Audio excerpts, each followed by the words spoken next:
Bëhet fjalë për festivalin poetik të Prishtinës, I cili këtë vit nisi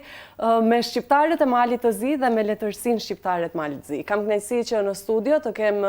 njëherët kryetarin e shoqatës së artistëve dhe intelektualëve Art Club, por edhe kolegi ynë Ismet Kallaba. Përshëndetje. Po, përshëndetje dhe fina. Festivali poetik në Prishtinë nisi me letërsinë shqipe të Malit të Zi. Si erdhi, edhe nëse mund të flasim pak më shumë, kush ishin personat që e përfaqësuan, le të themi, më shumë letërsinë shqipe të Malit të Zi në këtë festival? Po, është e vërtet edicioni I vjetshëm, pra edicioni 4 I Festivalit Poetik të Prishtinës, I cili është mbajtur nga data 21 deri 25 janar, pra të këtij viti. Ka hapur pra si parin me letërsinë shqipe në Malin e Zi,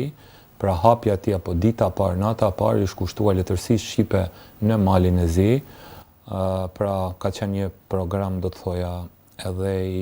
I pasur, por edhe përfaqësues, ku ka pasur lexime poetike, ka pasur edhe kumtesa studimore, ka pasur edhe fjalë rasti, dhe sigurisht të shoqëruar edhe me pjesë muzikore, edhe me interpretime të aktorëve të ndryshëm. Pra në përgjithësi ka qenë një program, po them, shumë I pasur, edhe mendoj që e kam thënë edhe në fjalën e rastit, e kam thënë që është diçka që I bën nder, na bën neve si shqiptar në Malin e Zi, I bën nder letërsisë shqipe në Malin e Zi, por I bën nder edhe krijuesve shqiptar në Malin e Zi, sepse në fakt ne kemi nevojë për promovime të tilla, kemi nevojë për prezantime të tilla të krijuesve shqiptar, sidomos të atyre të cilët jetojnë edhe veprojnë në trevat shqiptare në Malin e Zi. Ajo që duhet të theksoj është fakti se pavarësisht faktit që ne themi letërsia shqipe në Malin e Zi, letërsia shqipe që krijohet në Malin e Zi është pjesë e pandare e letërsisë kombëtare, pra është pjesë integrale e letërsisë kombëtare, dhe por qëllimi I organizatorit ka qenë pikërisht kjo njohja me këtë pjesë të letërsisë shqipe, sepse duhet të them që nëse shikojmë letërsia shqipe në Malin e Zi, mund të dallohen dy pjesë të krijuesve, pra ajo pjesë e krijuesve të cilët jetojnë dhe veprojnë në trevat shqiptare në Malin e Zi, dhe ajo pjesë e krijuesve të cilët janë me prejardhje ose kanë lindur pra në Malin e Zi, por veprimtarinë e tyre kanë zhvilluar jashtë këtyre treva, kryesisht në Kosovë, pra siç janë Esad Mekuli, siç është Recep Qosja,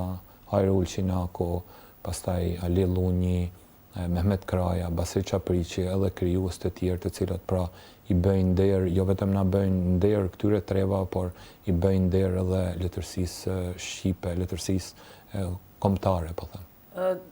Dy prej emrave që I përmendë ishin prezent, nëse nuk gaboj. E gjithashtu u bë edhe një homazh për Basri Qapriqin, apo jo? Jo, nga këto që I përmenda, ka qenë I pranishëm vetëm shkrimtari Hajro Ulqinako, dhe ishte bërë edhe homazh poetik për krijimtarinë e Basrit Qapriqit, ndërkohë që nga disa krijues të tjerë janë lexuar pra qoftë vargja apo qoftë pjesë nga krijimtaria e tyre. Pra do të thotë ka qenë një prezantim, unë e kam thënë edhe prapë, po përsëris e kam thënë edhe në fjalën time që ndoshta është hera e parë të paktën në këtë kohë, po them, ose në këto 30 vitet e fundit që letërsia shqipe në Malin e Zi përfaqësohet në një mënyrë të tillë në një aktivitet të rëndësishëm, pra siç është Festivali Poetik I Prishtinës. Si u gërshëtuat për të paraqitur, le të themi, sa më denjësisht, por edhe për të përcjellur mesazhet e duhura në këtë festival nga letërsia shqipe? Po, programi edhe pjesëmarrësit janë konceptuar nga organizatori, por duhet të them që ka qenë një përfshirje që ose mund të them pavarësisht që ajo ndoshta nuk është e rëndësishme, por ka qenë pak a shumë një përfshirje nga pothuajse të gjitha trevat pra shqiptare në Malin e Zi. Mendoj ka qenë një program përfaqësues, por në të njëjtën kohë edhe përmbajtësor, edhe cilësor, dhe edhe vetë prania pra e publikut, prania në masë e publikut, prania e autoriteteve të ndryshme, qofshin ata pra politik, qofshin ata në radhë parë që vinë nga fusha letërsisë, nga fusha e kulturës, sigurisht që është dëshmia më e mirë për rëndësinë ose për peshën e këtij prezantimi të letërsisë shqipe në Prishtinë. Art klubi ka një rol thelbësor të rëndësishëm, edhe siç dihet si botuesi më i madh, por vetë prezantimi atje edhe le të themi takimi edhe me shqiptarët në Kosovë, qofshin ato të cilët janë nga Mali i Zi që jetojnë në Kosovë, por edhe vetë kosovarët, çfarë kishin ndoshta të re apo të panjohur për letërsinë shqipe të Malit të Zi? Po, unë kam qenë edhe vitin e kaluar, kam qenë pjesë e festivalit poetik të Prishtinës, sepse unë ndoshta u dash ta them në fillim që vitin e kaluar, edicionin e tretë, është hapur me letërsinë shqipe që krijohet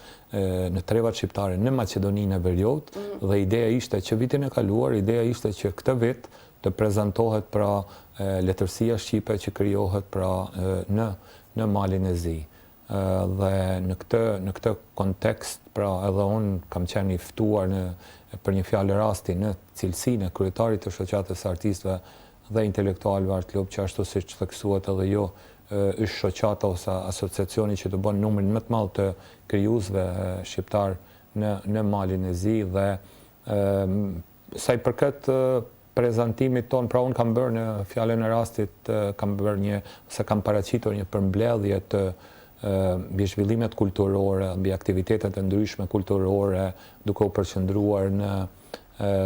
aktivitetet letrare ose manifestimet letrare që organizohen në nivel të shqiptarëve në Malin e Zi, dhe sigurisht e kemi shfrytzuar këtë rast edhe për takime të ndryshme, për njohje të ndryshme, por edhe për prezantimin edhe të disa prej botimeve tona të fundit, të cilat mendoj që nuk janë vetëm të nivelit lokal, por i tejkalojnë edhe për masat e shqiptarëve në Malin e Zi. Ishin edhe poete të reja prezente, apo poetë të rinj? Po ka qenë një gërshetim, unë mendoj që ka qenë një gërshetim i mirë, pavarësisht faktit që ndoshta ajo përzgjedhja gjithmonë është subjektive, po mendoj që edhe ndoshta edhe kjo intenca ose synimi vetë festivalit, ata kanë një program të veçantë, kanë ditën e fundit që i kushtojnë të rinjve, pra krijuesve të rinj, dhe edhe përbërja e grupit ose edhe përbërja këtyre krijuesve që janë prezantuar, pra shqiptarë në Malin e Zi që janë prezantuar, ka qenë pak a shumë një gërshetim ndërmjet atyre krijuesve të cilët me përvojë edhe krijuesve të rinj. Vetë si shoqatë, di që keni bashkëpunimet shumë të mira, si me Pen Qendrën edhe le të themi me gjithë poetët edhe shkrimtarët e Kosovës, por nisur nga ajo që ju e keni cekur edhe në fjalën e rastit edhe që tha tani që është një hap ndoshta që pas shumë vitesh apo vitet e fundit është bërë në këtë festival. A mund të themi që është një mur i thyer pas kësaj për të pasur më shumë edhe për qenë më shumë prezente edhe shqiptarët në Kosovë në festivale të tilla apo në aktivitete të tilla? Për momentin mund të them që është një përpjekje për thyrjen e këtyre mureve, por fatkeqësisht me duhet ta pranoj që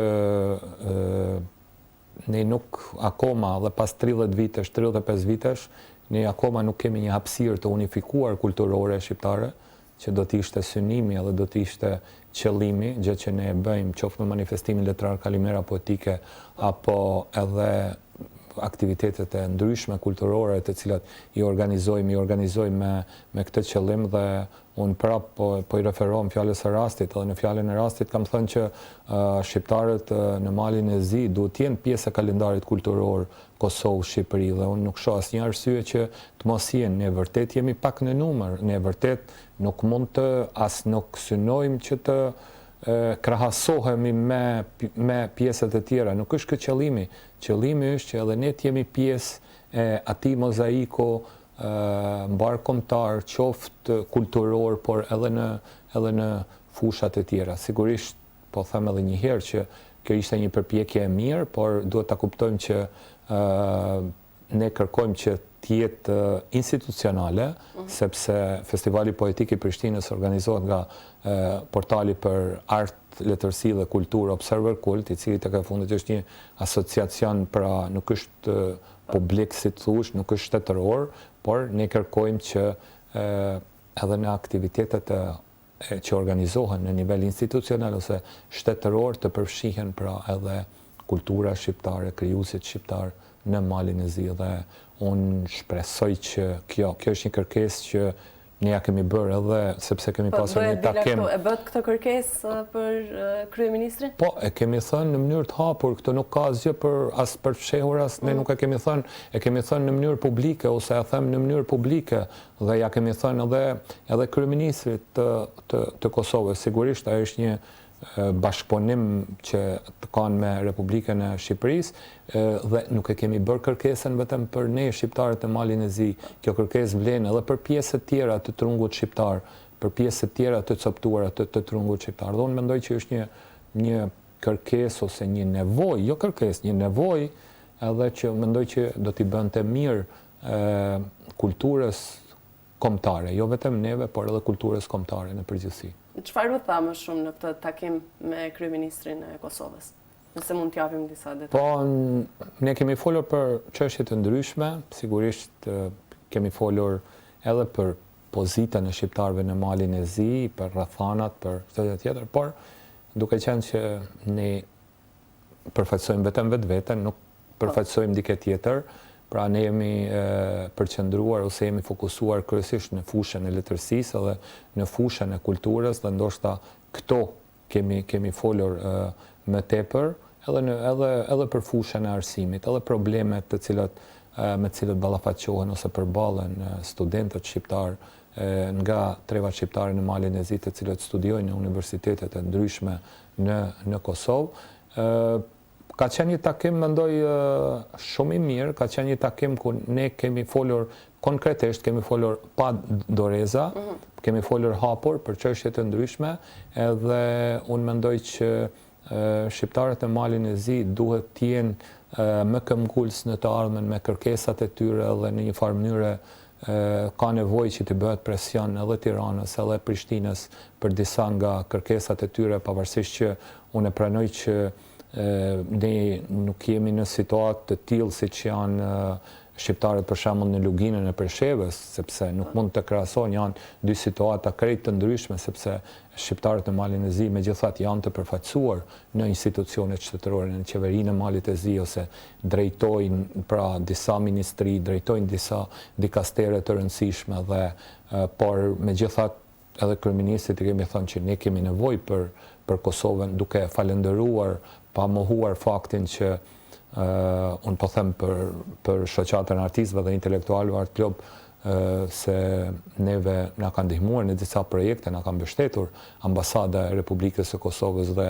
kjo është diçka pozitive, është diçka shumë e mirë, nuk ka rëndësi nganjëherë shuma, por ka shumë rëndësi mbështetja që u jepet projekteve të tilla, dhe neve na kanë ndihmuar në disa projekte, Ambasada e Republikës së Kosovës, dhe ne jemi falendërues për këtë, por sigurisht që e kemi theksuar që kemi nevojë për mbështetje më të madhe institucionale.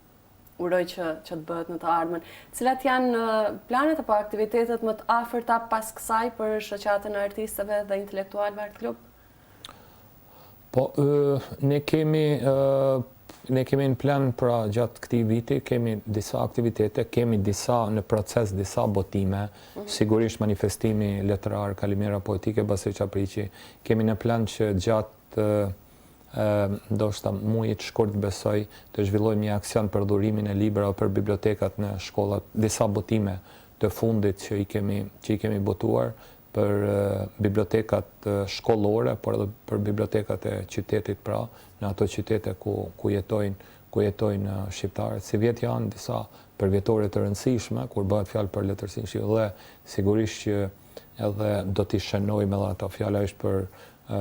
90-vjetorin e shkrimtarit Ismail Kadare dhe shkrimtarit Recep Qosja, pra njëri ndjer, pra shkrimtari Ismail Kadare, i cili e ka pasur pra 90-vjetorin ose ditëlindjen e ka pasur para disa ditësh, dhe shkrimtarit Recep Qosja, i cili këtë vit pra kremton 90 vjetorin e tij. Por po ashtu edhe aktivitetet e tjera të cilat mua nuk më pëlqen shumë që t'i paralajmëroj përpara, sepse në rast të mos zhvillohen e tjerë, do të thotë mund ndodhë që mos zhvillohen edhe nuk duhet që të flas paraprakisht, por sigurisht që ne kemi vazhdimsi në veprimtarinë tonë dhe mendoj që edhe ky vit do të jetë një vit i pasur aq sa ne kemi mundësi që të japim, sepse dua të them që ne nuk kemi mbështetje institucionale, ne nuk kemi një buxhet do të thotë të sigurt dhe nga kjo varet edhe shumë edhe veprimtaria jonë. Por vullneti juaj personal do të vazhdojë, le të themi, edhe në këtë bashkëpunimin mes Kosovës dhe Shqipërisë apo jo? Po, sigurisht ne kemi folur për disa gjëra, ndoshta për disa mini projekte të cilat me të cilat ndoshta do ta fillojmë, por po them prapë që nuk dua t'i përmend përpara, dhe un jam optimist që në të ardhmen do të rritet mbështetja edhe, por një pjesë të fajit ose fajin më të madh kemi edhe ne shqiptarët, sepse edhe ne po them si shqiptar në malin e zi, sepse nuk kemi ditur që t'i konkretizojmë kërkesat tona dhe ndoshta ato kërkesat tona, sepse pra duhet që të kërkojmë, duhet që të bëjmë presion, po them vazhdimisht, sepse përndryshe nuk do të arrijmë që t'i realizojmë nevojat edhe kërkesat tona. Po flas për fushën e kulturës, por kjo vlen edhe për fushat e tjera. Faleminderit, Zotri Kallaba, që ishe sot me ne, edhe uroj që të bëhet më e mira, uroj që institucionalisht le të themi të forcohen bashkëpunimet, edhe që letërsia shqipe të vazhdojë, sepse në këtë mënyrë ruajnë më së miri edhe identitetin tonë kombëtar. Po, faleminderit juve. Faleminderit, nëjsi.